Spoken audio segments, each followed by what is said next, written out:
Hello, this is Kris Nelson from evolveconsciousness.org. I'll be starting to read some etymological articles where I look at a word and try to uncover more about the word.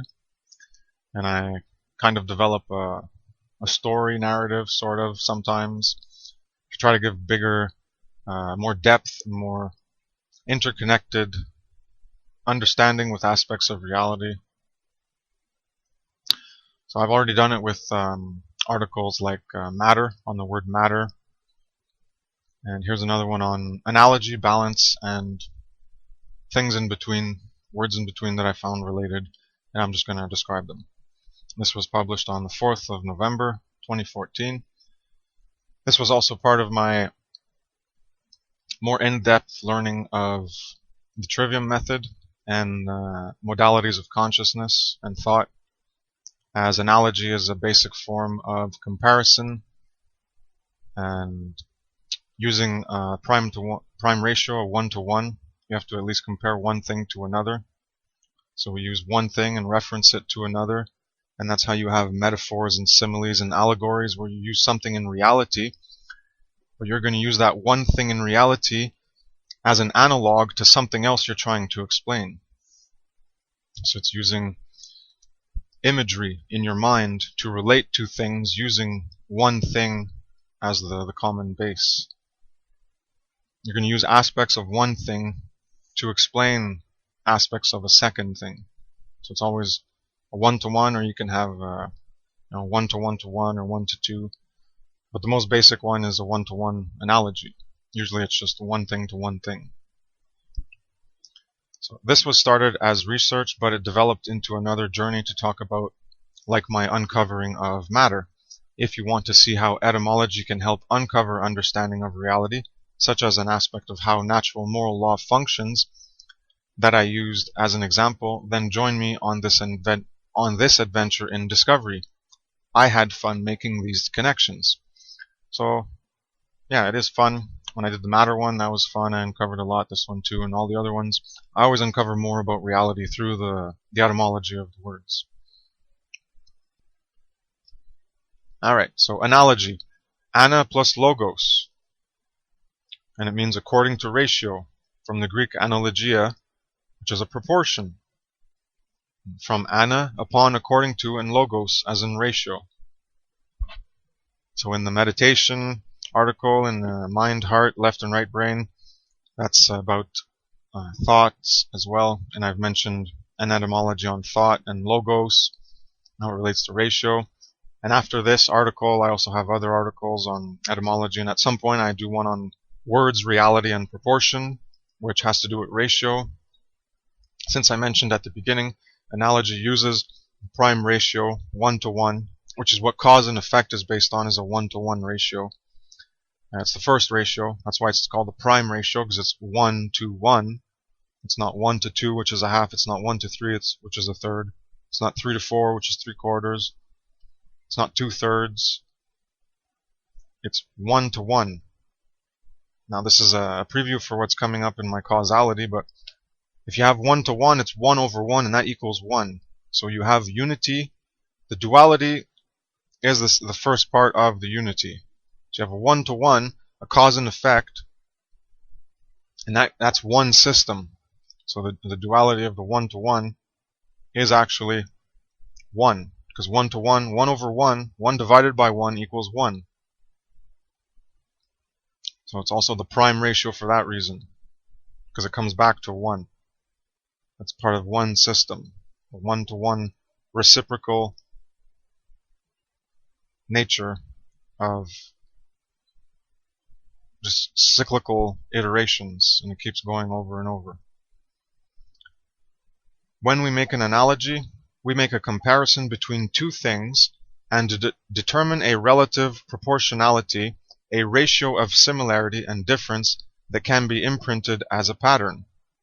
This pattern of correspondence of analogy can be seen in other things as they are compared to each other.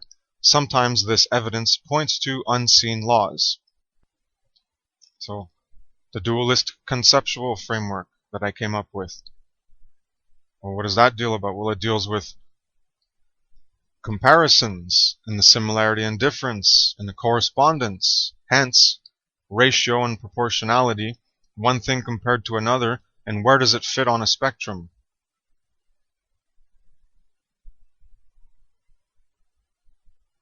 So related to this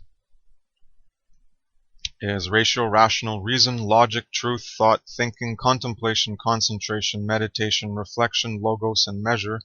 So see the previous articles I have here on the etymology of meditation, on the thought etymology in meditation article, and the definition aspect in the mind and heart, left and right brain. And there's more elaboration on how thought is equated with meditation and contemplation and concentration, which is true meditation, not the bastardized, conventional, altered meditation of inner feel-good states. It's all reflection and logos, the word, rational, reason. You're being rational and reason about the truth. Someone who's reasonable and rational. You don't say that about someone who's a liar and spreads falsity. So inherently rational and reason has to do with truth, and rational and reason comes from ratio, and logos, logic, is related to ratio. Logos and speaking. Speaking is about, you're speaking about reality, which is always one thing in relation to another, in relation to another, in relation to another. Everything is interrelated, even though they're all individual identities. Separate from each other, there is relation. So you have proportions and ratio, logic, logos. You measure things.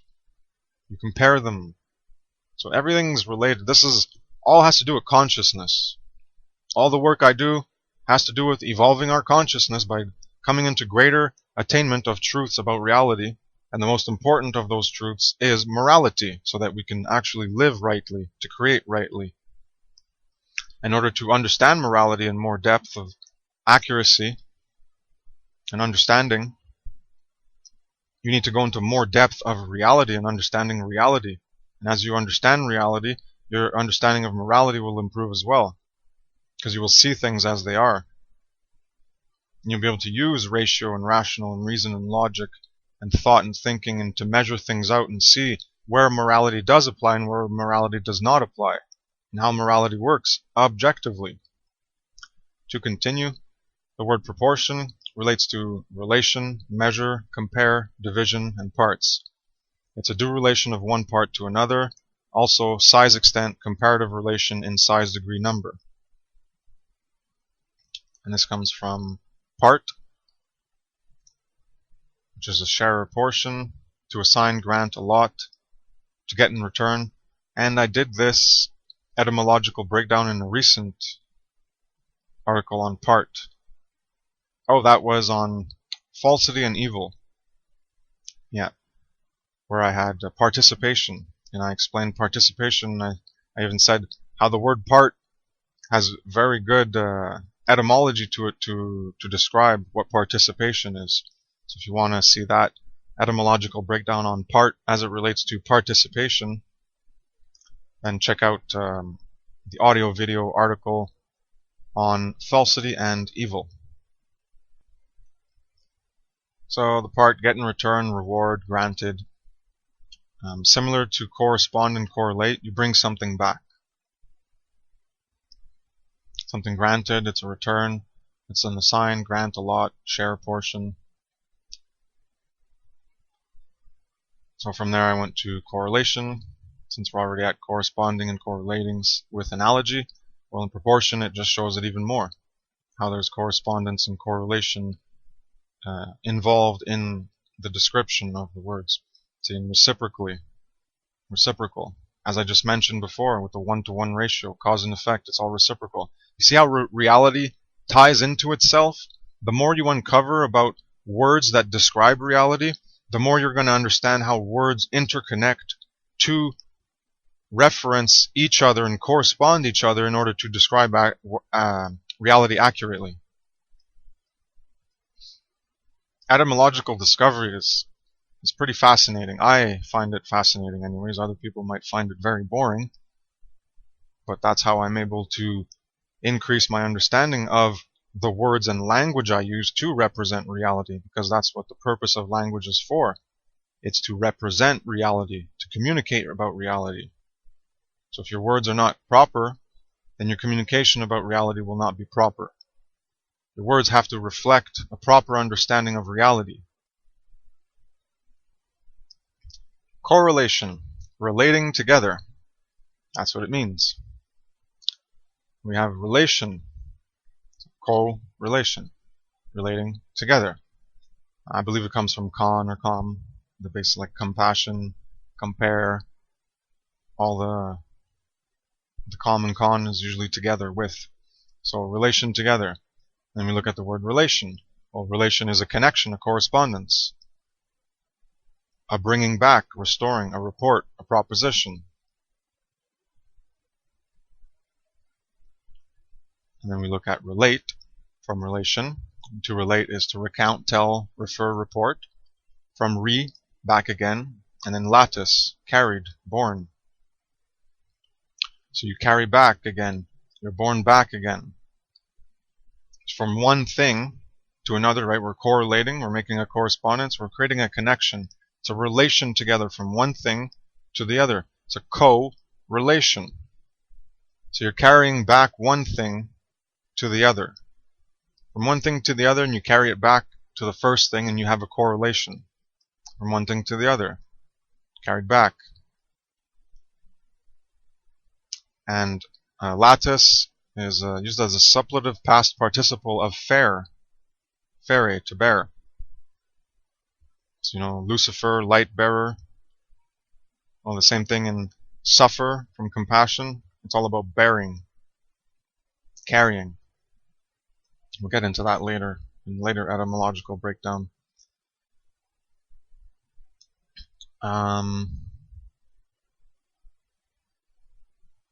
So, lattice originally comes from telatos, Proto-Indo-European telatos, and then tele. So tele to telatos, and then lattice, and it relates back to fere and bear. So Proto-Indo-European tele is to bear and carry. So we're going back to correlatus, you can say. So co, together, relatus, to bear and carry back again between the two things you're comparing, correlating, corresponding. It's a report. You're bringing back and reporting one thing to the other. Next is refer. Since correspondence, correlation, referring, it's pretty similar. So refer is to trace back to a first cause, an attribute, and a sign. So from one thing refers to another, so you're tracing back. So it is a form of correspondence and a correlation. So refer, again in the word fer, is, as we looked at correlation, fere, to bear. So right in the word refer is re, bear. So re, back, and fere, carry, or bear. To carry or bear back.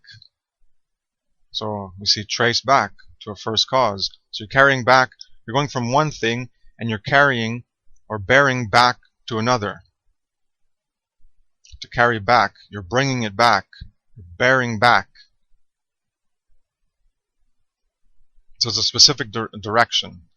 Correlation and correspondence might not have a specific direction, but when you look at refer, they're telling you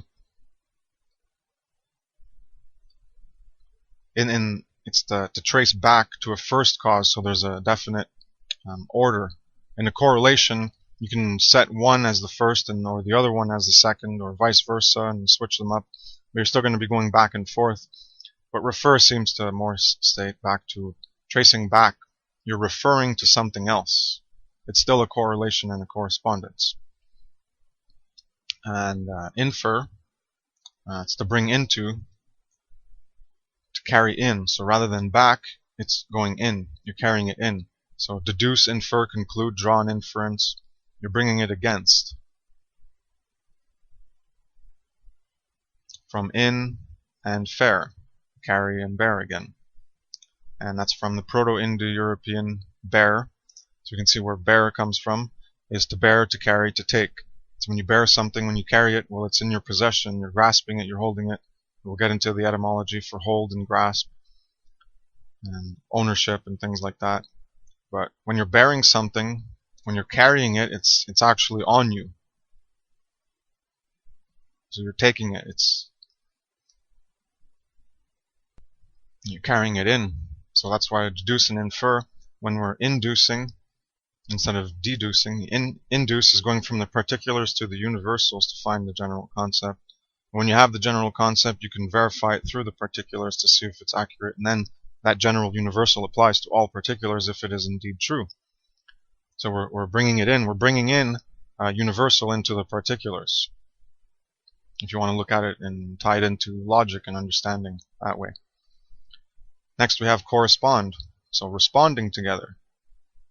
We had relation, correlation, which was a relation together. Well, co-respond instead of co-relate, correlation. Well, co-respond is together respond instead of together relate. A relation together, this time it's a responding together.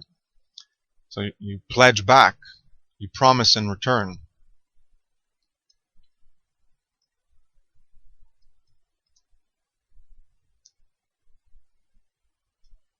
Ultimately, it comes from the Proto-Indo-European root of spond, and that comes from correspond, from respond to spondee, and then it comes from the Proto-Indo-European root of spend. So when you spend, you make an offering.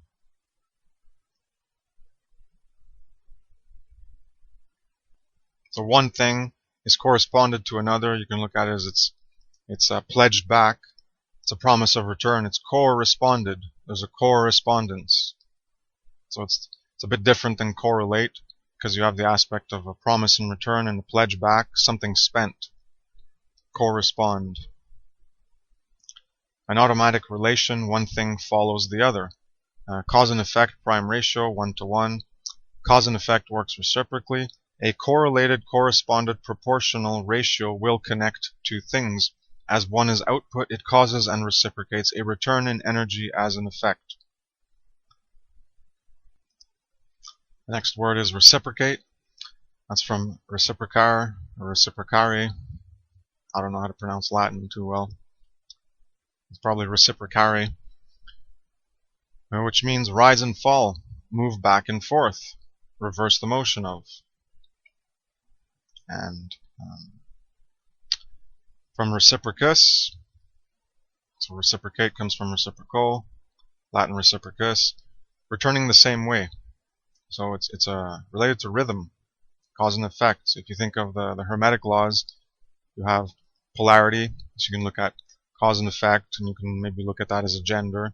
There's two things, and they correspond, they correlate. There's a proportion, a ratio. They rise and fall, move back and forth like a rhythm.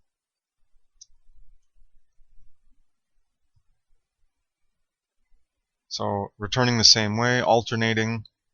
It's from back and forward. It just goes back and forward, back and forward. So re, and then procus. Re is back, like respect and refer, a bunch of re words. It's back. And then procus means forward. So back and forward, back and forward. That's what reciprocating things do.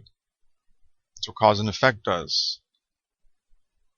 So you see how all these words relate so far? That's etymological discovery to uncover reality.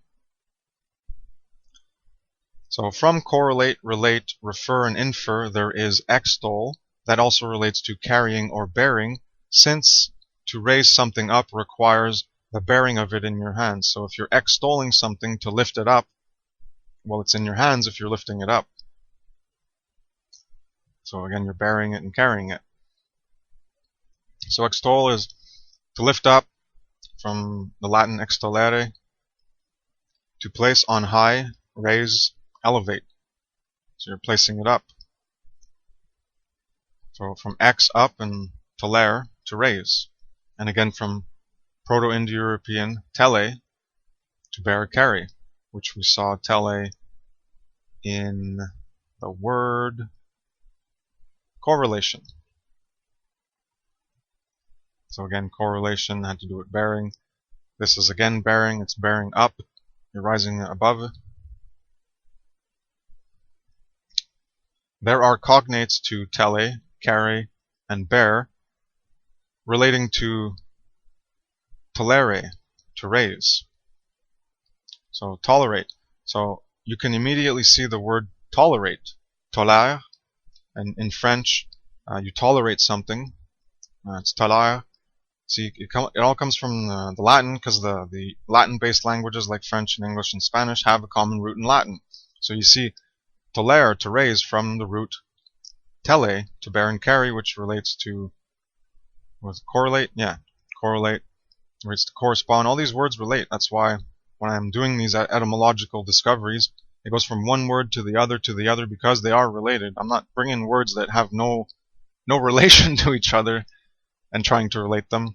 Maybe sometimes I do that with different types of words as respective of one aspect of reality, say animals, and I'll take different words that represent animals and see if they represent animals or if they represent other things, and how we can properly understand what animals are and how humans fit into animals and how we're not plants. It's very easy to see with your eyes, but people have a hard time being honest with themselves and using their senses properly. So they tell themselves lies and believe whatever they want. Now plants feel pain and plants are just like animals. People don't understand reality. They don't understand metaphysics. So talar, you tolerate. From tele, to bear and carry. Doesn't it make sense when you tolerate something? To tolerate, to bear support, to bear or support. Yeah, you tolerate good or you can tolerate evil. That's the point I'll be getting at into bearing good and evil when I get into compassion, sympathy, and empathy. It all has to do with bearing, with tolerating. But you don't want to tolerate it forever, and we'll bring it back to correspond, where you pledge back and promise in return. We have to correspond the evil we bear, or else we're going to be bearing it and tolerating it for evil, and it will exist forever. That's in the next article. I'm just hinting at that. We'll get there in probably 3 to 4 more etymological breakdowns, and then I eventually have my one on bearing good and evil. So to continue from tolerate to bear and support, other cognates relate to balance, talenton, a balance, pair of scales. So why are we getting into balance here? Well, talenton, tolerate, when you put on a scale, on a balance, there's a pair of scales, right? One scale and another. Well, again, we have a 1-to-1 ratio. We have a proportion. You're measuring again. You go into measurement. If you go into the meditation article and the definitions and the etymology and thought, it's your measuring. That's what scales and balance are for. So when we think of, you can even go into ma'at scales, where we measure, we balance our hearts, which are representative of our care, whether we have true care and whether our deeds are in alignment with that care, or how corrupted our care are, because the heart represents the deeds in the end.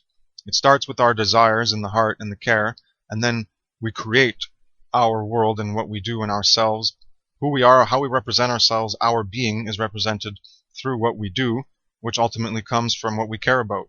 Do we care about having sex all the time? You want to masturbate all the time? You want to do drugs all the time? You want to drink beer all the time? You want to watch sports all the time? You want to entertainment all the time? Watch movies, listen to music, go to party, go to music concerts? What do you do with your time and attention? So what did you create? What world did you create as a result of your desires and your care in your heart? That's on one side, weighed against the truth, which is the ostrich feather of Ma'at, representative of truth, and one way, and it's light. So if you're just like, if you go back to my other audio on unity is based in morality, true unity is based in morality, you'll see the chart of how unity and truth, how morality and truth are dependent in order to create true freedom, true peace, and true morality. True unity, I mean. It's true. You need truth and morality in order to create unity, peace, and order, and freedom. And my diagonal lines are the weight. if you have the weight of evil, of immorality and falsity, it weighs you down, and you end up in the negative part. But if you have truth and morality, it's light, like a feather, right? And the feather is a bird in the air. Air is light. That's why the air element is on top and the earth is on the bottom, which I'll be getting into in my natural law, which will probably upset a lot of people who are attached to astrology and other symbolic reference systems which were altered from the original source system that I'll be explaining. So you have air and the feather above and light, and that's what truth is. Truth represented as in the sky. The sun is in the air in the sky. That's all air, it's all truth. And the light, the star is the light in the sky.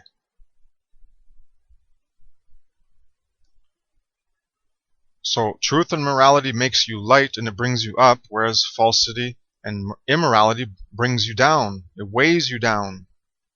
So when you're in the scales and your heart and you're full of immorality and falsity in your creation, how you created your life, well, that's going to weigh you down, and you're not going to match up to truth, wisdom, and justice. You're not going to match up to truth and justice, and there you go. You sinned. You put yourself in hell. See, because we judge, offend, and insult ourselves by our own actions. No one else does it to us. We do it all to ourselves.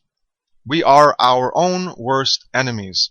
So, talenton, balance, pair of scales. You have one thing compared to another. Comparison, measurement, balance, scales, ratio, proportion. See how it all relates. Balance has nothing to do with balancing out good and evil. I've talked about this on the falsity and evil. I went into rants about it. Balance has to do with balancing out. In this case, you want to align yourself with truth. So that's the real kind of balance. You want to make yourself into the one way. It's not about balancing yourself so that you have equal amounts of good and evil and all this other bullshit pseudo-spiritual retard conceptions that people come up with because they don't look into reality to see if it makes sense. Oh, balance, that's the purpose of life. It's all about balance. Oh, you're divisive. You're picking one side of good or evil. It's all experiences are valid. So much of that bullshit going around everywhere. It's unbelievable. So the real kind of balance in terms of good and evil is knowing good and evil. You have to balance out the knowledge of good and evil so that you don't live in an optimism bias and a positivity mask of thinking, oh, everything's good, I'm only good, and because you're ignorant of evil. No, you have to know falsity and evil. You have to know good and evil. You have to know right and wrong. You have to know truth and falsity. And then that's the balance you need, is the balance between the two so that you can choose the right way to live in that one way, in perfect balance and equilibrium, where your heart, desires, and care and actions and deeds that manifest from that actually weighs out and measures to truth and morality. That's how you become the true self. That's how you reborn yourself. You keep measuring yourself with truth and morality. See, this is the afterlife, right? I'm getting ahead of myself there, but I'm going to explain it because it's just coming to my mind. So this is for the afterlife, right? You're going to balance yourself for the afterlife symbolically. Remember, this is all symbols. And then later on, it gets degenerated into literal interpretations where, oh, well, the heart, the Egyptians later on degenerated in their symbolic understanding, and oh, well, the heart was the actual seat of consciousness. And then, oh, well, the weighing actually happens. This is real weighing, and there's actual gods that are weighing your actual heart. And they're weighing it actually against the feather, and you're actually going to go into the afterlife. No, this is symbolic of the afterlife where you can continuously reborn yourself. You continuously be reborn as a phoenix from the ashes. You can rebirth yourself through the canal. And this ties into my Matter article. Matter, Mother Nature, which is reality. So whatever's in reality is the truth. So you align yourself with the truth. Damn it, I lost my train of thought. Oh yeah. You align yourself with truth, which is the feather, so that you can live in the afterlife. You can be reborn anew, to be alive, because to be in the earth, dead in the coffin, asleep, blind, there's no light and there's no heat, so it's cold and it's blind and it's dead in the earth, in the lower element. So you want to go to the air or the sky, where there's light and the sun and the heat, or truth and justice. And that's how you're reborn from your deadened, stupid, lower self, living a false self. You can continuously be reborn into another afterlife. Boom. This is why you're alive from being dead. You're alive, you're reborn. You're finally on the spiritual journey. You're alive, out of the coffin, out of the tomb. You're alive. You're living. Well, what's that? Weren't we already living, but we were in the coffin? So this is an afterlife for us. Once we wake up from the coffin and the tomb, that's the afterlife. And every time we wake up to a new level of awakening, that's like another level of an afterlife. Even though there's the initial afterlife of waking up out of the tomb and the coffin, but you can continuously burn yourself, destroy yourself, and be reborn anew like a phoenix, rebirthing yourself in the multiple, many, many, many levels and grades and degrees to graduate up and up and up, to reborn, to rebirth, reawaken, an afterlife, to become more and more alive, to reach successive levels of the afterlife, to become more and more alive, and that is actualizing more degrees of what is truth, love, good, right, morality, natural law, true self, higher will. You actualize more of that. So I hope this is making more sense to whoever's following my work from the beginning until now. I have a lot of understandings in my mind and my consciousness about reality, but I can't express everything all at once. I can't get it all out at once for everyone to understand everything that I understand. So, I do a progression. But the things I understand, and I gain more understanding as I do etymological work. I gain even more understanding, more clarity of reality. This is evolving consciousness. The more aspects of reality, the more correspondences you make, the more connections you can make, the more interlinking aspects of reality, the particulars you can make, the more of the universals you can see through piercing the veil of reality, through the particularized manifested physicality, and you can see the metaphysical, what lies behind the deeper aspects of being that are tied to particularized aspects of being manifested in reality. Where you gotta correspond things, and this creates more connections, and you have more pattern recognition, and the more patterns you recognize, the more pattern recognition you have to recognize even more patterns, even more interconnection.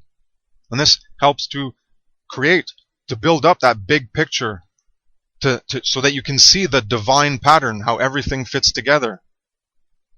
And it's not all a harmony. Things are conflicting everywhere. I've mentioned that in another article. The harmony is that things are what they are. That's the harmony. And then as you understand things as they are, then you can understand the relation, the relative position of everything else along a spectrum, such as good and evil or truth and falsity. And you can see where the variability, multiplicity, and diversity of existence, reality, and universe fits in. Alright, let's continue with the article. I think that was enough of a rant on balance. So we have talenton, balance, pair of scales, relating as a cognate to tolerate and tolere and tele from extol. Because what happens in a balance, if it's not out of balance too, you can think of it this way. When the two things are bearing, but one's heavier than the other, then one's going to be raised up. It's going to be raised up above the other. I'm just mentioning that just as another symbolic imagery. I'm not sure it relates specifically to what I'm trying to say, but I'm just mentioning it right now. It just came into my head. So Atlas is the bearer of heaven. And Lithuanian tiltus is a bridge, and Sanskrit tula is balance. So you can see how they relate. You have Atlas, tiltus, Atla. I guess I don't know how that's going to relate.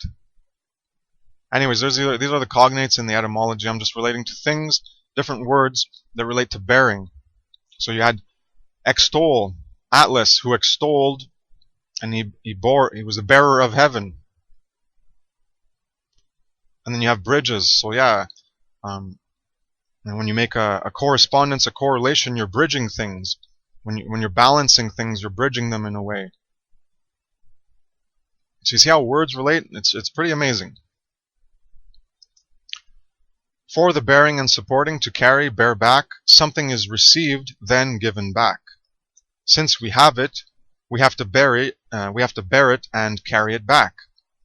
To simply bear something and carry it forever may not be a good thing. So that's hinting at my future work that I'll be getting at on bearing evil and good. So we have to bear it back, to be given back. If you want to know more about that, before going to the bearing good and evil, check out falsity and evil in order to understand how this works. How -1 is created and how we can create +1s or send back the -1 to nullify it. And I've quantified good and evil is what I've done in order for us to understand it realistically and how this works in our reality. And that's in falsity and evil. There's like 4 or 5 articles and audio videos with me elaborating on falsity and evil and good and evil. So it's very edifying if you haven't taken the time to look into etymology and contemplated reality to the depth that I elaborate and explain in those articles. To continue, this relates to cause and effect, a component of natural moral law. Toleration is not something to seek in regards to evil, immoral actions, wrongdoings. To bear with the effects of evil is to let evil continue unchallenged. If we do nothing, it will only get worse. Cause and effect involved rhythm, and in a way polarity and gender, since they are two things. Well, that's what the description I was making above.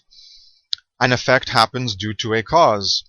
The effect can then become stimulus to cause other effects, as effects interconnect and correlate with the environment they are produced in. Things relate to each other. One thing can lead to or cause another and another, etc. In the position of effect reception to potentially create a cause from that stimulus input, you cannot simply bear the negative consequences, those wrongdoings and evil, and certainly not to perpetuate the cycle by outputting evil yourself. So you don't want to bear it, and you certainly don't want to perpetuate what you're bearing and create more of the same. The effect needs to create an appropriate response. Our responsibility, is to bear back the energy and remove the evil around us, not to simply bear it forever. Make sense?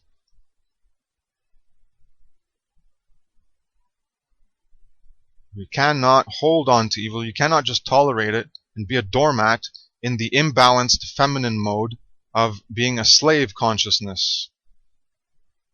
We're just going to tolerate it forever. You're never going to stand up for yourself. You're never going to act and stand up for justice and what is right and do what is right and say no. You're just going to keep letting evil walk all over you and everyone else around you forever. We need to rechannel and reorganize the corruption of our reality into one of truth and morality so that we can live in the sanity of coherence, integrity, consistency, unity, and harmony, which is again all based on morality, an aspect of truth. It seems bearing, not bearing back, but bearing, carrying forever, tolerate, and balance are related. Balances carry things, but do they carry them forever?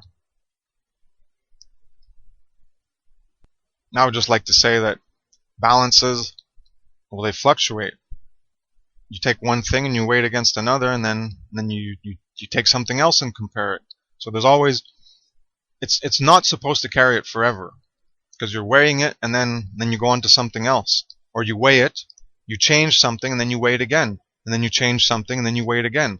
And that's self-improvement. That's alchemy, which is why I was saying the care and the desire of our hearts, which leads to our actions and deeds, we can always reshape that and reformulate. We can take our heart off the scale, work on ourselves, alchemy, natural law, trivium method, improve ourselves, and then we can, well, let's see where we are again. Let's compare ourselves to truth and morality, and let's see, okay, we're improving. And we're bettering ourselves. So you take it off and you weigh it again. You don't carry the evil forever in your heart and in your care and desires and deeds and actions. That's not what you're supposed to do. When you create it, that evil into existence, you're creating the force into existence as a causal agent. So it's a +1 to evil. We need to use the sword of truth and morality as a -1 to poke back evil and destroy it. So if you send back the -1 to the +1 of evil, so 5 people are creating one evil action or whatever, it's a force of +5, then you send back that evil and destroy that force of evil. You stop the person from doing it in some way or whatever. You end that evil from being created. You reciprocate it. You redress the wrong, and then the force of evil gets pushed back down from a +5 down to a +4 because you're striking back at it. You're sending back the evil. So you're not supposed to carry it forever. So when you're fixing yourself, you're fixing the evil in your care and your desires, in your deeds and actions as a result of those, and you're removing, this is alchemy, you're removing the evil, you're dissolving the evil. You're taking the sword of truth and morality and you're cutting yourself with it. You're chopping yourself up with the sword of truth and morality, and you're getting rid of the evil and you're sending it back. Because if you're not creating the evil, if you're not adding the +1 force of evil into creation in whatever specific action, well, then you're not creating that +1 force. And what happens to evil? Well, it goes down by the +1 force because you're no longer generating the +1 force for evil to exist, for evil as a force to be. I'm not calling it a literal force with its own mind and whatever. Go look at my other work and you'll eventually understand. I'm not going to repeat everything. That's one thing I haven't mentioned before. I don't like to be repeated to, and I don't like to repeat things. So I try to keep things related to what I'm talking about and try to not repeat as much as I can, or else I could turn every audio into a 10-hour audio and talk about the same things over and over. So that's why there's a one-to-many relationship where I only have to speak once, put it into an audio, and whoever wants to listen to it, well, they can actually take the time to go through the work that I've done, and the many articles and the many audios and videos I've done, and learn what I've said. To expect me to repeat things over and over is irrational. Well, then be a broken record and repeat the same thing until you die and see if that's effective. No, it's not effective. You have to keep moving on. And the people who want to catch up, it's their personal responsibility to go learn the truth themselves. You've already spoken it? Yeah, you put it into a file? Well, then why would you have to repeat what you said 1,000,000 times and waste your time and energy and attention doing something 1,000,000 times when you've done it once, and once is enough for other people to understand? That's how learning should work. That's how maximizing our time, energy, effort, dedication, determination, and persistence works. Those who already understand, well, they keep going and understanding, and they keep teaching other people. They've already explained it. The people who want to learn have a responsibility to go find that information and learn from it. You don't start at podcast 100 from Passio and say, well, ooh, Passio, you better explain everything to me. I don't want to go listen to your 99 other podcasts. Well, then go be a retard if you want to and live like that and expect everyone else to do the work for you. No, if someone has already explained something, then go read their book or find their audio where they've already explained it. Why would they have to repeat it to you? That's the way I see it. If I've done the work, I'm not going to go repeat to every Tom, Dick, and Sally on Facebook who asks me a question. I don't engage people. I have my comments disabled on YouTube. Because the level of consciousness people are at is a waste of my time. My time is more effectively spent teaching others what I know than trying to get people who don't want to learn to accept what I have to teach. If you don't want to accept it, whatever. I got better things to do than waste my time trying to nail some truth and morality into a low-base consciousness that doesn't want to accept it. When you're ready to accept it, well, go learn. My work is there. Other people's work is there. Go learn. Go learn. Care for truth and morality deeply enough to learn. Get over yourself. Let go of your attachment to yourself. Stop holding on to bullshit beliefs. Think properly. Learn how to think. So no, I don't like to repeat. And yes, I do expect people to go through my other material and not expect me to repeat everything over and over and over again, and not expect me to repeat things, not expect me to explain things in a text message on Facebook or anywhere else. I've already done the work. I'm not going to keep repeating it to people individually. I work on a one-to-many relationship. One work, many people can access it through the internet. If we were a few hundred years ago and there wasn't, we wouldn't be able to write books where a one-to-many relationship could happen, where we have to physically take our bodies in a one-to-one relationship in every aspect of our lives, where I have to speak one-to-one to every single person that I want to influence. If I was in that time, then I would have no choice but to do that. But right now we have many technological aspects where we can maximize our efficiency to describe reality by a one-to-many relationship where I can express things once, and then millions of people can access that one expression stored in digital media, and they can learn what I taught, and I don't have to keep teaching it to one person at a time. Alright, that's enough of a rant on how I view teaching and learning, because no one ever came to teach me. There are teachers, everyone's teaching out there, but no one, you don't go to people individually and teach them. They don't want to drink the water. Some people might, so yes, we do have to take the information to people, but they need to want to learn. So the one-to-many, the media I recorded, well, if you want to learn, go learn it. I'm not going to repeat thousands of hours of information that I've already done just because you don't want to go through my information and you happen to be in a physical presence with me and asking me questions. You think I'm going to repeat every single thing I've ever done? I'll say some things to try to get you to care for truth. I'll put some pressure on you and some conflict and some tension with truth and morality that you don't want to face to get you to shatter your mirror of falsity and actually look at yourself honestly rather than look at yourself as a projection of falsity where you can't see yourself honestly. No, I need the conflict, the tension, and the interference, and I'll try to shake you awake with a catalyst so that you can actually care to go learn on your own rather than be a dumbass. But don't expect me to spoon feed you and teach you everything on a one-by-one basis. I will teach and do spoon feeding of concepts that are required in a one-to-many, as I'm doing in audio and my text, but I will not do that on a one-to-one basis. I've already done it through a digital means, so go learn it in a digital means, and I'm not going to do it one-to-one to one-to-one. That would take up my whole life. You know what I'd be able to put online? Nothing. There would be nothing online if I was doing that on a one-to-one basis. Alright, I know I said I'd stop my rant, but there was another rant, so that's the end of that one. So we're going to go on. It seems bearing, not bearing back, but bearing, carrying forever, to tolerate, and balance are related. Balances carry things, but do they carry them forever? So previously I went into an elaboration on that before I get into my pre-existing recorded explanation. So scale, from scala, which is a ladder or staircase. So what was I just talking about in terms of rebirth, levels, grades, graduation, degrees? That's a ladder where you're climbing.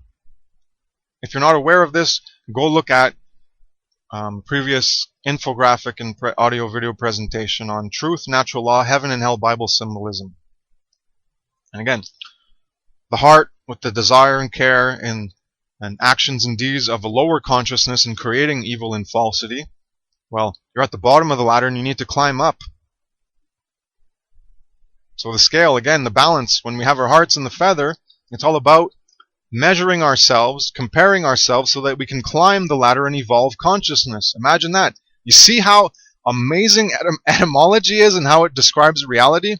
But you're not going to see it just by looking at the words. You need to engage in symbolism, in imagery. You need to put words as images in your mind and correlate them and correspond them and see how they reflect reality and how they interconnect in describing reality. Because that is the purpose of words and language. That is what they are intended to do. You have to understand what language is for, why it was structured, and how it functions in relation to reality and how it corresponds to reality and how it reflects reality. And if you don't, well, most of the time, well, that's 99.999% of people, and they get manipulated by language. And then you have people who view language as a negative, and all these new age bullshit, that how language is bad and a negative and keeps us enslaved. No, that's the negative aspect, because you're a fool, because you don't understand language. I'm not manipulated by language as much as I was. I'm sure I still am in some parts, because I don't know everything about every freaking word in existence. But I've removed a lot of the conditioning and mind control and brainwashing through the occulting of language and words, and now I understand more of the words, and therefore I understand more of reality. Evolve consciousness is through understanding reality. You want to not understand reality and think you're going to evolve consciousness? Well, keep lying to yourself. That's why learning is important. You don't want to learn, you're not going to understand about reality, and you're not going to evolve consciousness, and you're going to stay at the bottom of the staircase on the dual checkered board floor, living as a carnal, beastly, animalistic, fleshly, low base consciousness, engaged in the pleasure trap, and in lust of the pleasure trap, and in lust of lusting over personal survival and my freedom, my survival, satanic aspects of living, and just lusting over getting what you want, your base desires, your carnal, fleshly desires. It's not always related to the pleasure trap or sex or things like that. It's just low base desires, controlling other people, other things like that. Alright, so scale from the ladder, staircase, succession of series or steps, which is a later meaning. But originally it's split and divide, to cut, cleave, or split. Now it's hard to keep track of all the etymological work I've done, but I know I've done this in a later work on axioms and existence and consciousness, I think, if not in tracing reality, having to do with how we uncover reality through conscience, sier, which is the root word for to know, from which conscience, science, all those words come from. Apparently, this relates to nature, because nature apparently comes from nations, generation, genere, which relates to knowledge, and generation relate, and we can see that in nature, and nature as a generation, and nature as what contains existence and reality, which is representative of truth level 1. So nature and reality are linked, and so to know reality, to know nature, to know siere, is to split and divide things in nature, to look at things in distinction from one thing to the other. That's why there's a identity as a law of the universe as part of logic, non-contradiction. If things contradict, then the identity is broken and it's not logical.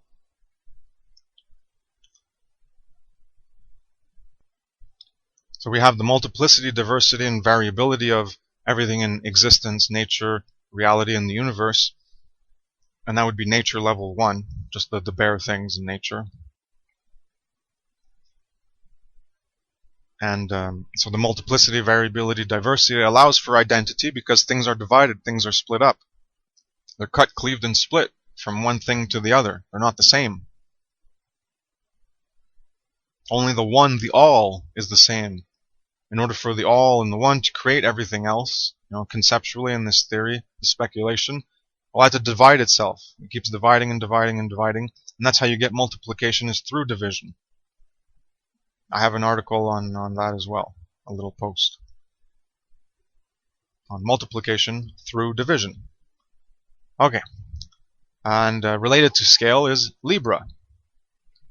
So we have Libra, literally pound, balance, from the Mediterranean base Lithra, a scale.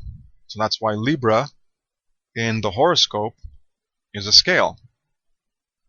That's why they added the symbol for Libra, at least in the reconceptualized version of the astrological wheel that was later developed, and as I view it, as I should be able to show in the future in my later work how it's been altered. So the Libra scale, they added that as a symbolism because that's where they put the line.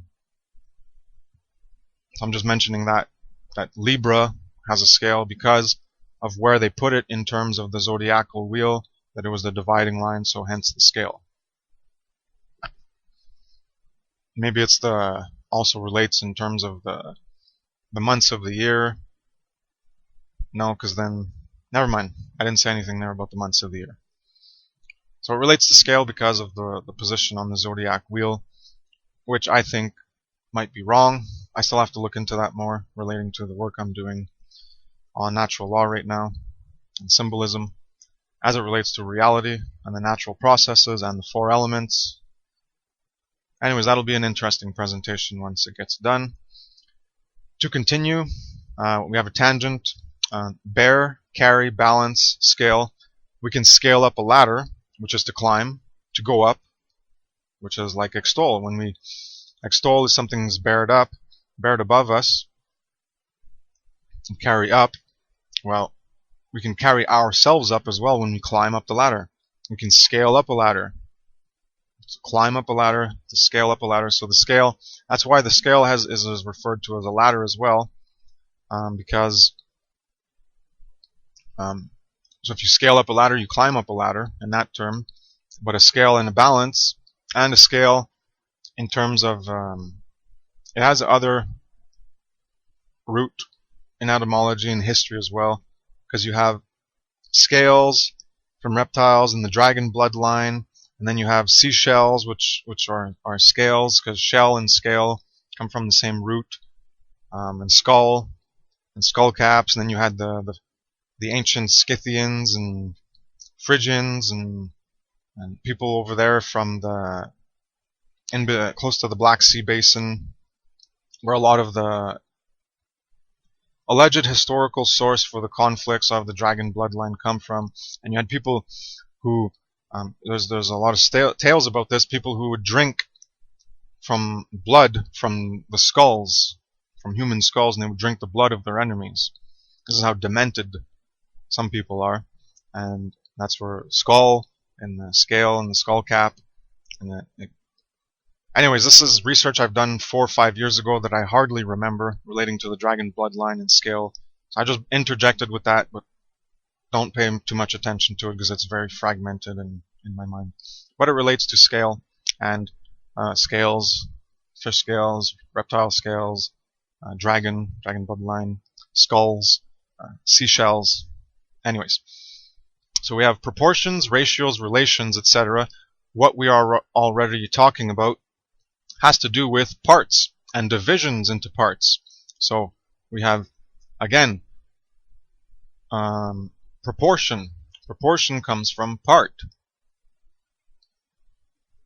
So we're talking about proportions, ratios, it's parts. And how do you get parts? Well, you have to divide things. You don't have parts without division.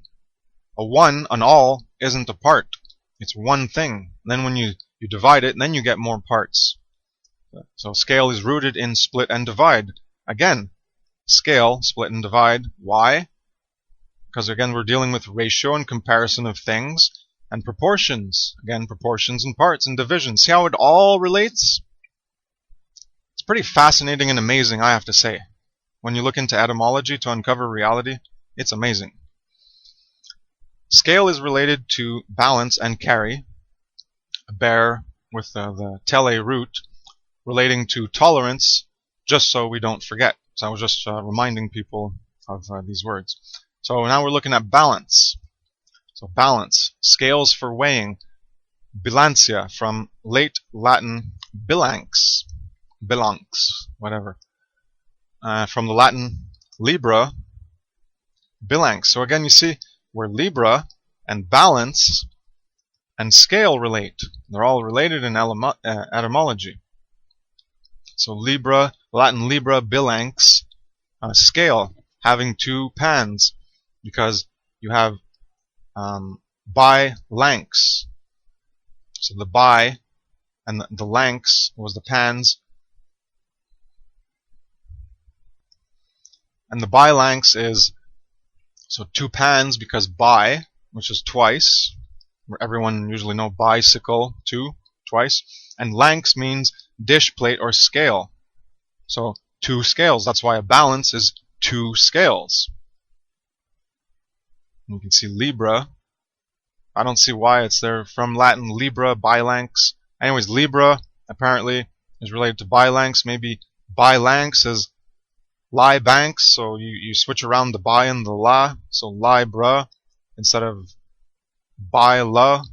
Maybe it was just a reversal like that. I didn't look into it more, but it's in there in the etymology, and you can see it in the description. Bi, 2, and lanx, a dish or plate, which is what you use as a scale when you use a balance. You have 1 plate or 1 dish, and then you have another plate and another dish, and that's how the scale works. That's how the balance works. So that's where the balance comes from, is from bilanx, because there was 2 things. So again, proportion, ratio, comparison, judging, discernment. Judging is part of reality. All the New Age retards who want to be against judging, they don't understand the simplest basis of reality, which is judgment. That's what the mind is for. Discerning the variability, multiplicity, and diversity. Guess what? Everything's divided in reality. That's what it is. It's not all one thing. There's only that's at the deepest level of the source, origin, prime, causal. Cause is one thing. Everything else is not one thing. Everything else is divided aspects, many different things. That's what variability, multiplicity, and diversity in existence is. It's many, many different things. Alright, so back to balance. The meaning general harmony between parts is from 1732. So this understanding of general harmony between parts and, oh, life's about balance and life's about harmony, well, that's from 1732. It's a later impositional word. So understand the root meaning first, and then you can understand how the later conventional meaning was added. So general harmony between parts, as I said, yeah, some aspects you do want to balance. You want to balance the symbolism of the left consciousness and right consciousness modalities, what Mark Passio refers to as left brain and right brain. You want to balance those. You want to balance the quote heart and the quote mind. You want to balance your heart with truth. You want to balance your actions with truth. You want to balance your perceptions with truth. So there is valid aspects of harmony where you're trying to create an equilibrium between 2 things. That's when it's valid, because there's actual valid balance. And then there's invalid balance, where you're blindly applying correspondences that don't apply, because you don't understand dualistic conceptual frameworks. And this would be the case in good and evil. You don't understand that it's a dualistic conceptual framework, and you're going to try to balance the 2, because you're a New Ager who doesn't even know how to think for yourself. You don't even know how to think about reality.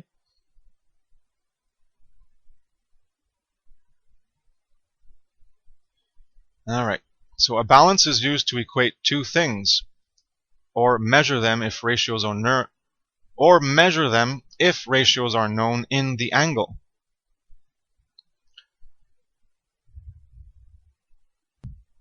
I think I just added angle just to mean to when you measure things, you can measure ratios of angles too.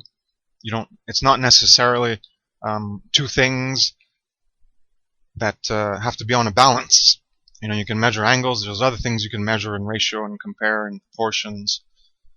But we don't want to equate good and evil with the same weight and measure in a horizontal harmony. No, we want a harmony and stillness that is not horizontal in measure, but is angled as far as possible towards the good. So here, and it's a different way of understanding it, you can look at it as harmonizing your actions with truth and morality so that they're in balance. But if you're looking at it as in terms of good and evil with weight and measure, well, you don't want to measure, you don't want to align yourself in harmony with the balance of good and evil. No, you want to understand that evil weighs you down and good lifts you up, and you want to go towards that upward, angled as far as possible towards the good, towards that, just like in the unity and morality graph, where to get unity, freedom, and truth, unity, freedom, and peace, it depends on truth and morality. So the more you go up in truth and morality, the more you go up in freedom, peace, and unity. That's because the good lifts you up. So in that respect, you want the scales to be tipped to one side. You want to be on the side of good and not on the side of evil. So when you're looking at hearts and good, yes, heart, desire, care, actions, deeds, and then the truth, morality, good, yeah, you want that to be balanced. You want to be in harmony with it. You don't want to be weighed down by the evil and be in disharmony with the good. But if you're looking at it in a different way, if you're looking at good on one side and evil on the other, well, that you're not there as a heart, you're looking at it as good and evil as the two polar opposites, then you yourself do not want to simply balance out good and evil and harmonize with that. No, you want to recognize that, yeah, evil weighs you down, so it's going to be down on one side, and the good lifts you up. And you want to align with the one going up towards what's in the sky, the air, the light. And what's in the sky and the air is light. Air is light, and the light of the sun is in the air as well. So there's more correspondence of our language and how... Anyways, you'll see it when I get to the 4 elements and how the zodiac is most likely misrepresented because they do not mirror reality properly. When you understand how the process of nature works with the 4 elements, then you'll see how probably the zodiac wheel, as later derived, as opposed to its original foundation thousands and thousands of years ago, maybe if they're into Atlantis times or whatever, pre-civilizations, pre-existing civilizations that were destroyed. There's many possibilities, and we don't know shit about the history. But the knowledge came from somewhere, and I view it as being bastardized and distorted, because we can all look at reality and see how it relates to things and understandings and symbolism. And then you can reconstruct an understanding of reality that's more accurate than the distorted and bastardized symbolism that was changed from the original pure symbolism from long, long ago. Because that's what happens. You want to control people? Yeah? You want to control them? Control how they understand reality. Control their sense of reality, and you will control people. So how do you control people's sense of reality? Well, you control the symbols they use to communicate about reality, the symbolic references to reality. And whether they're pictorial symbols, as originally devised to represent reality, or a later abstraction of lines and curvy lines to impose a certain meaning upon this new symbol created. You control the meaning of the symbol and restrict the application to reality and mold it in a certain frame to mirror reality and falsely mirror reality, then you're going to control people's understanding of reality. So that's why they alter symbolism, that's why they alter the ancient teachings, so that people do not understand reality and themselves more accurately. So when I break down the 4 elements, you're going to see how we've been deceived and how likely the astrological information we use is erroneous. Even though it can be valid as its own symbolic network, because you can take symbols and rearrange them into another model that you want. But I'm talking about the original model as it reflects nature originally through our eyes that we can see and understand. That would be the original model. And you can take that original model and change it to mean something else and describe different things in reality, different abstract ways. But I'm talking about the original one you can see through nature and how it models ourselves and our understanding of ourselves. You never balance good and evil literally, only relationally. So that's why there's the good and evil spectrum, where things are in relation to each other along that spectrum. Because everything's related to everything else in diversity, multiplicity, and variability of what's divided in nature, in reality. Everything is apart from everything else. That's the way things are in reality. Get over it.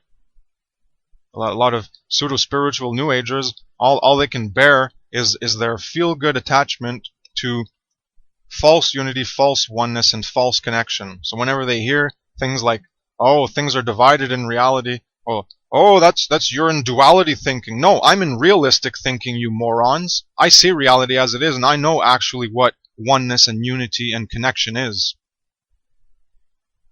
I don't lie to myself over and over because I want to desperately feel those things. I want to be in that modality. No, I understand when they're going to happen and how they happen, and each of our responsibilities to make it happen.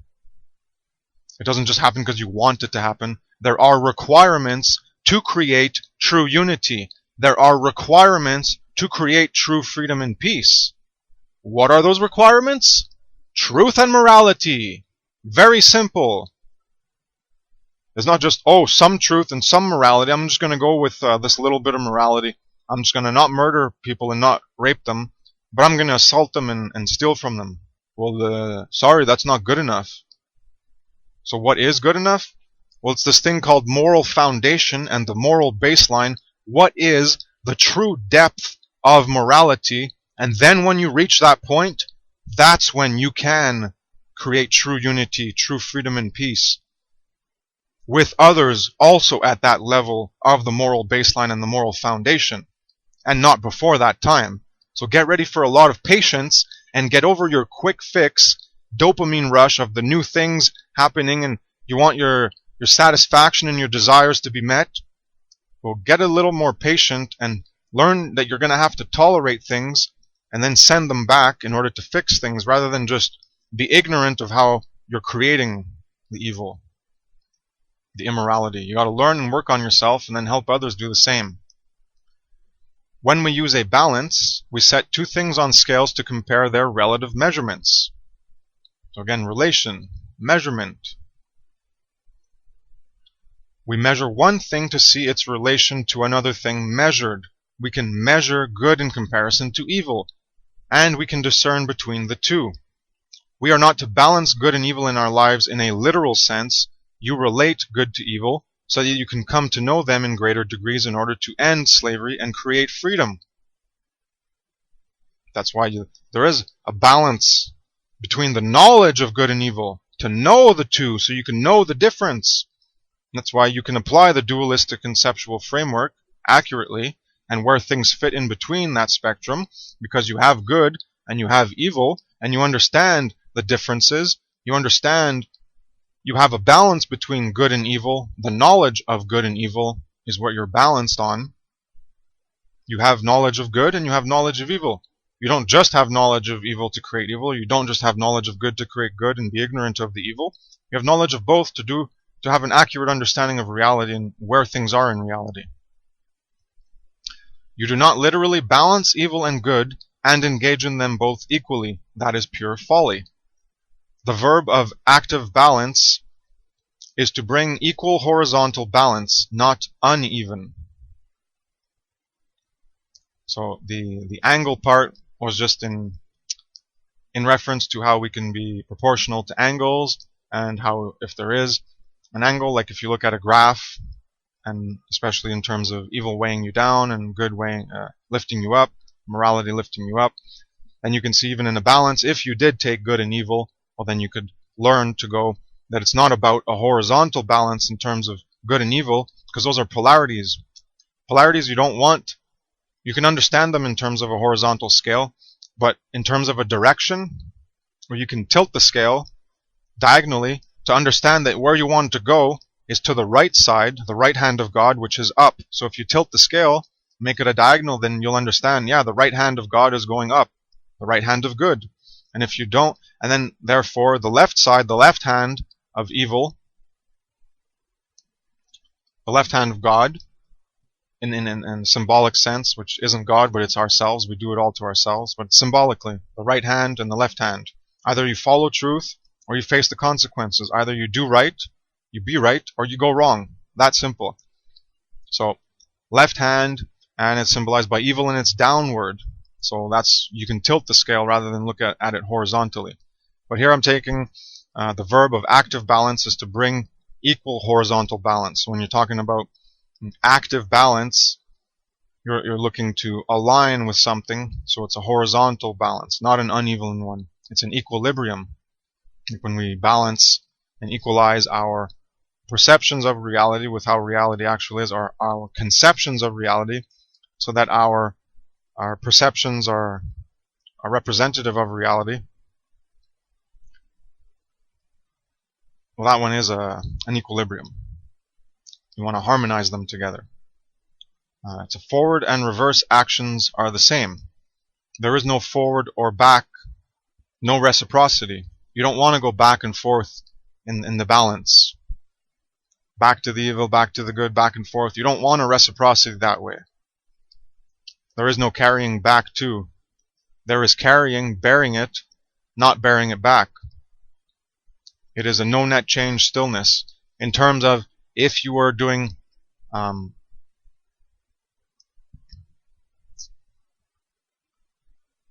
this works when you're doing the valid kinds, left and right, mind and heart, etc. As I've already mentioned, this is a valid kind of balance, where you're not carrying back things, you're not bearing back. There's no net change. It's a stillness. It's a harmony, right? But is that what we want to do with evil? Is that what we want? A no net change, a stillness, to not bear it back, to keep bearing and carrying the evil? Well, to balance, bear, and carry the evil without any rechanneling and reorganizing to change the condition of evil and work to remove evil that exists. Is that what we want? To just balance, bear, carry the evil, no rechanneling, reorganizing, just don't remove the evil, let it exist? No. That is not how reality should work as free will causal agents under natural law. We are natural law causal agents of reciprocity and redress. The balance needs to move, not stay still. So that's why in valid balances where we need to harmonize things, our hearts, desires, care, action, and deeds, yes, harmonize with morality. Left and right, yeah, harmonize those. Harmonize the heart and the mind, quote heart and the quote mind, yes, harmonize those and create a unity. But when you're looking at good and evil, you do not want a balance. You do not want a harmony, an action of good and evil. The balance needs to move, not stay still when there is evil in our midst. We need to push back, to carry back, to bring back the energy, the force that was sent against us. So if you're not creating the evil yourself, if the evil is being affected upon you, then you still have the right to reciprocate and redress the wrong, to send back the evil and extinguish the source. That's why you can put pressure on people and send back. You can do an eye for an eye in certain cases. That is totally valid. In order to send back the evil and prevent it from happening, because the way people are going to learn not to do the wrong is when the wrong is done back to them. That's the simple balance of natural law. Now there are other laws that we can use. You can have the law of mercy, and you don't have to send back what someone sent to you. There's a lot of laws in application that we can change, but cause and effect is a basic one. The only ones that can use other laws that aren't part of standardized machinations in reality, a rock falls and it hits the water and the water forms ripples. Well, that's cause and effect, and you can't stop that ever. The water is not a causal agent. It's not a free will causal agent that can choose, hey, I'm not going to create ripples for that rock because I got free will. No, only free will causal agents can choose to do things differently according to different laws other than the base prime ratio of cause and effect. But the base prime ratio of cause and effect is someone punches you, you can punch them right back. Bam. There's balance. You sent evil back. Now they know, oh shit, that's what it feels like to get hit. I don't want to hit someone else anymore because now I know what it feels like to get hit. You understand? You gotta send the evil back when it's sent upon you. But when you create it, well, someone else is gonna send it back to you. And you gotta remove it from yourself. So you create +1 evil, it goes on to someone else, it affects them. Well, they're gonna send it back to you as a -1 for your +1 to cancel out, and you're supposed to take that -1 and then remove it from yourself. Once you connect with reality, you connect with other people, you understand that it's wrong, you understand morality, then you can go within take their sending back of the sword of truth of -1, hitting back your creation of evil of a +1, and you take their sword of truth and you bring it into yourself and you chop yourself up and you remove that evil, and then the force of evil that you created, the +1, will be gone because you will no longer be creating evil. But if you keep hitting people and no one hits you back and you never learn your lesson, you're going to keep being an abuser, you're going to keep creating evil in the world, people are going to keep suffering, and the scales are going to keep tipping towards evil as more evil is generated into reality, and no one's doing anything about it. Everyone's just tolerating it and bearing it and carrying it on their shoulders, and they're not sending it back. This is how natural law works, as a natural law, causal agent of reciprocity and redress. So the balance needs to move, not stay still when there is evil in our midst. We need to push back, to carry back, to bring back the energy, the force that was sent against us, and rechannel to tip the scales back into the side of good, which the side we should and need to be, which is the side we should and need to be on. We have to keep pushing the shit back, carrying it back, bringing it back, bearing it back, as long as the shit keeps, as long as the hits keep on coming. We can't only bear and carry them and take them without doing anything about it. You can't just be a doormat, an imbalanced feminine slave mentality where you just accept what's done and you keep bearing and tolerating evil and you never do anything about it. No, you have to stand up and send it back. You have to do something about the evil. Send it back and nullify it. That is reciprocity.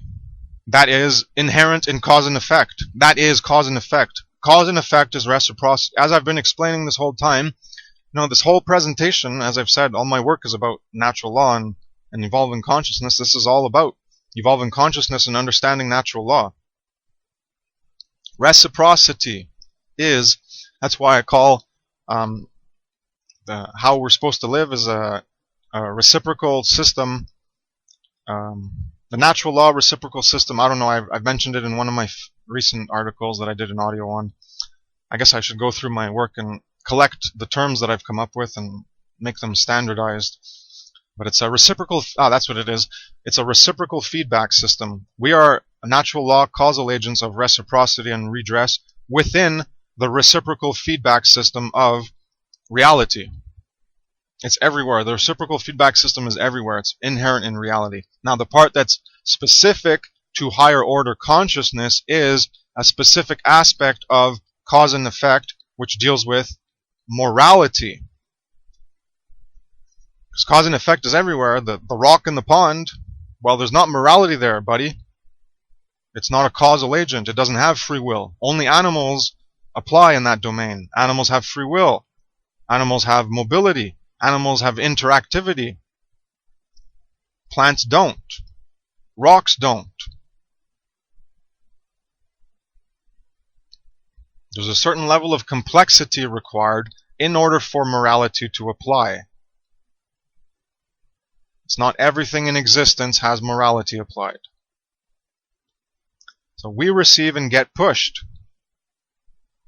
If we don't push back, the swings will keep coming and the force impact will build up pressure from all that abuse we carry and bear.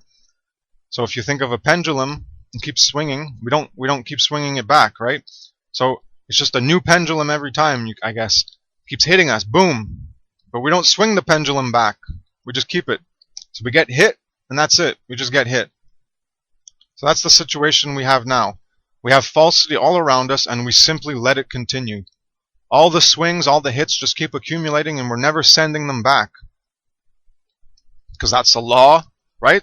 7 Hermetic laws, cause and effect is one of them. Well, within cause and effect is reciprocity of the pendulum.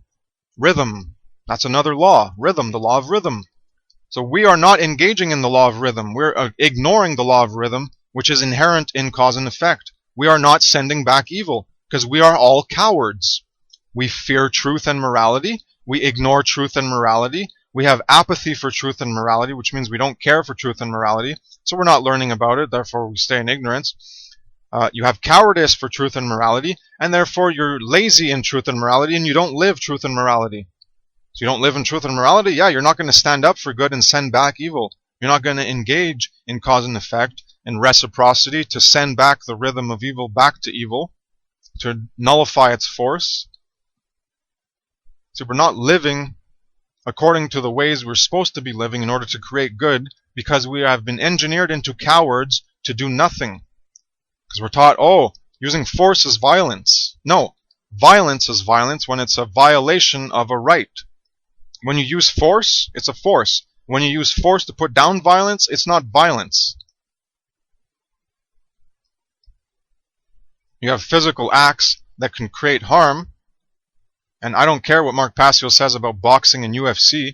Those people are idiots, and well, he agrees with that you're damaging your mind, but that it's not violence. So, well, it is violence. You're causing harm. That two people agree to self-inflict harm upon each other? Well, I'm allowing harm. Well, it's not a natural law violation level 1, which is which is harm to others. So you're agreeing to allow that, but it's still a natural law violation level 2, which is harm to yourself. If you think harming yourself is for the forward progressive evolution of the will of creation, then you're a fool. Yeah, that's what the will of creation wants. It wants us to destroy ourselves by harming ourselves. Yeah, right. It only cares about if you're harming other people. Well, no, it doesn't care in that sense, but in the will, does it want you to harm yourself? No. Is that going to progress the will of creation? No. Let's all harm ourselves. Let's take it from the one to the many to know if it's really applicable in natural law. Let's all harm ourselves and never evolve in consciousness. Oh yes, that's what the will of creation wants. I forgot. Oh, no, it's not what it wants. It doesn't want self-harm. It's just the greater harm is harm against another. Level 1, natural law violation. Level 2 is when you harm yourself. So if two idiots agree, oh yeah, it's okay, you can harm me and I can harm you, ho ho ho, it's still a violation of natural law, just a lesser violation than someone who doesn't agree to have harm done upon them.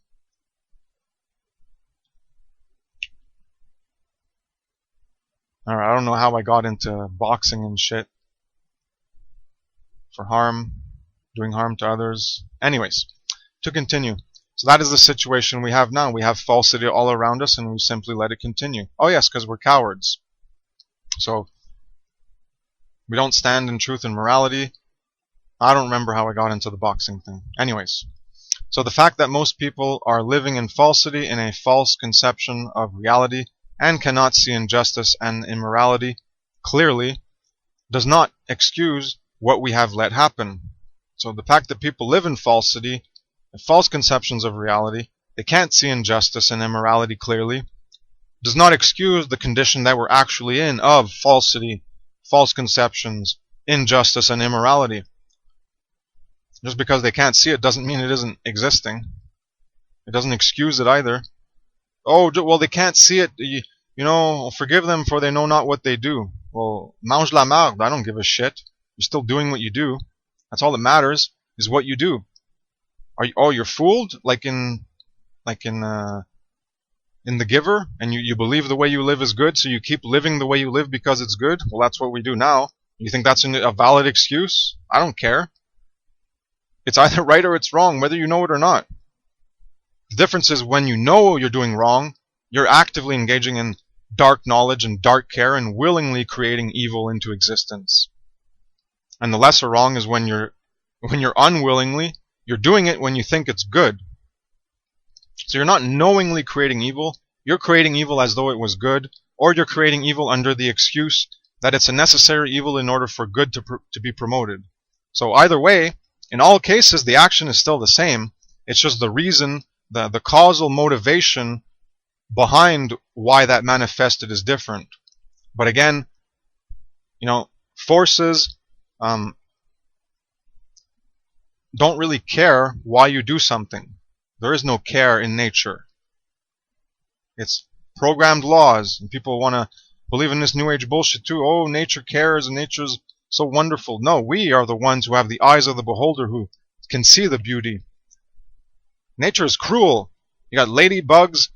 In my house, I give them water sometimes, little puddles of water, try to give them some stuff, but they're dying all over. There's animals and insects and everything's dying all over the place, eating each other up, and this is going to be in my future natural law presentation, but people have a very positivity mask delusion on nature because they don't understand nature level 1 and nature level 2.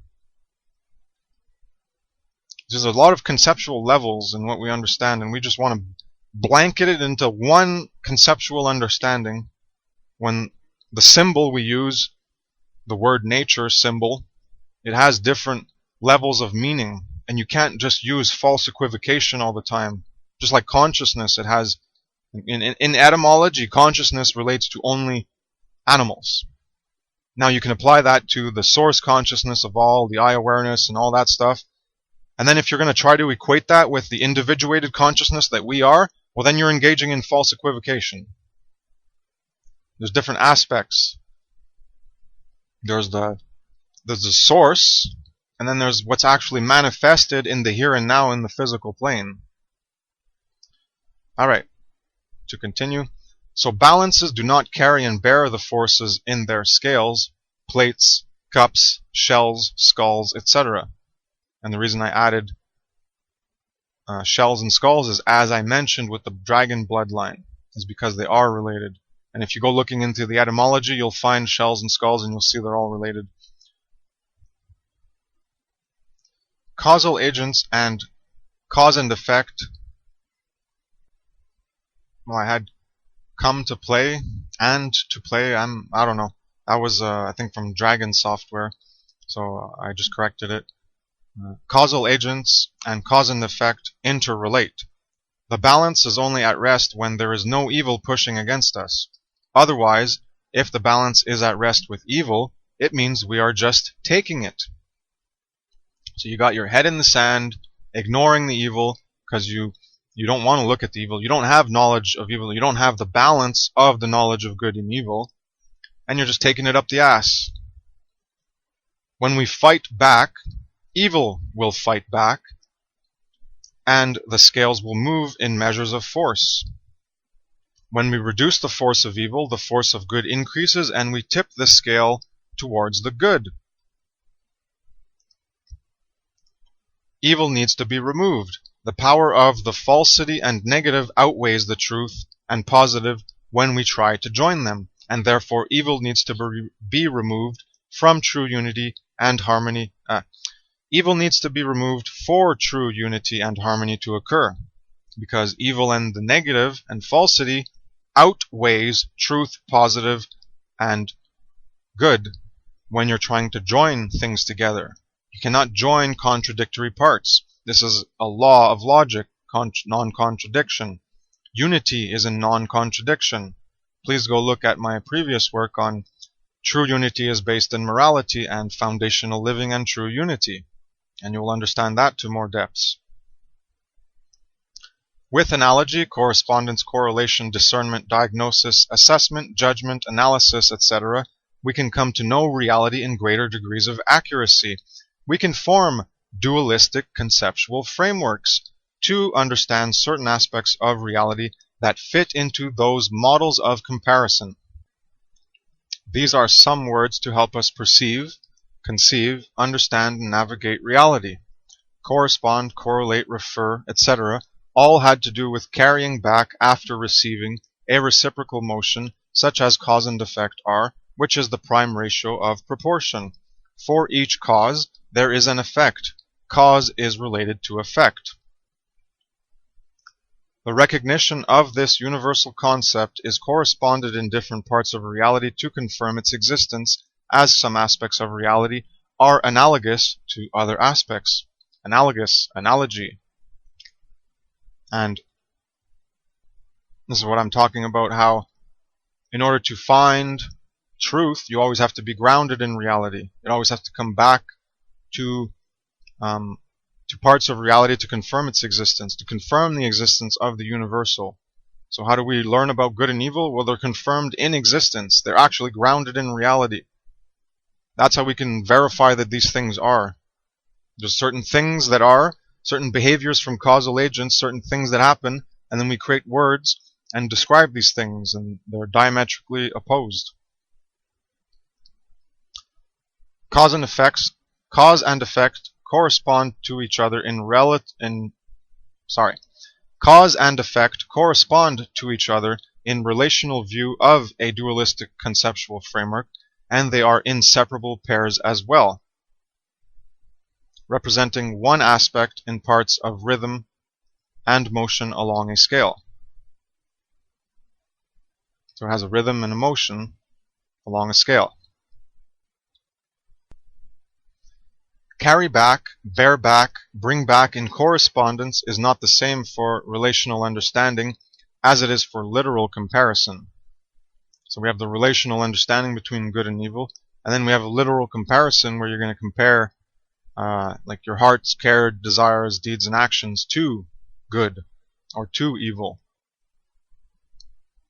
Literal composition is to try to compose a unity of good and evil in attempted harmonious balance, which does not work. So the literal, when you're trying to compare literally good and evil, it doesn't work because it's only a relational understanding in terms of polar opposites. And things in reality fit in between the two polar opposites. They're never actually at one opposite or the other. So when you're trying to do a literal comparison between things that are not literal, that are relational, then you fail in your dualistic conceptual framework. The relational understanding is the dualistic conceptual framework that helps us understand one thing in relation to another. When the natural law causal agent is involved in the real world literal composition of reality in creation, we do not want evil present in our lives as it compromises the good we have and eats and erodes it away, slowly or fast. We need to be the ones pushing back. It is not a conceptual relational understanding where we let the two things correspond and correlate of their own accord through our observations and understanding of reality. We do not push back. Natural law does not do it for us. If we do not push back, natural law does not do it for us. We are the causal agents that engage in reality with free will. Natural laws operate as a program of order. It's a program. Nature is a program. That's it. It doesn't have care. Free will agents have care. Everything that enslaves us is created by us. We are the central causers, sowers, and creators of evil, and we will be the central reapers in the end if we do not change our ways. There is always a way out, the right way and path. There is always redemption for those who repent. We can tip the scales, we can rechannel, reorganize, and rebalance the world towards the good, in true balance of being towards all good, to the extreme of good. Truth is extreme in one way. We want to tolerate, extol, bear, and carry good, not evil. Seek, discover, align, harmonize, and unite with truth, love, good, right, morality, natural law, true self, higher will, etc. So we are the ones that do it all to ourselves. We've got to change our own ways. And there's always redemption for those who repent. And the only one that's going to make you change is yourself or another causal agent. That's it. Natural law will not make you change anything. It doesn't act upon you. It's our understanding of cause and effect as it applies to morality. That as we put out things, we get them back in return, cause and effect. But it's all us. It's just a law that exists, like cause and effect is a law. Well, that's all morality is. The natural moral law is just a cause and effect regarding our behavior. You punch someone, they can punch you back. It's that simple. So who's going to repent who's going to go in redemption and choose the right way and path? Well, it's up to the person who's doing the punching to choose to change, or the person who's being punched to reciprocate and get the other person to understand that they are engaging in evil and it's not right and they need to stop. So you can do redemption, but you have to repent. You can't make someone else be redeemed. The only person that can redeem is themselves. Because you have to repent. You have to be sorry for what you did. You have to repent. Cry. Let it out. All the guilt and shame for what you've done. I did it.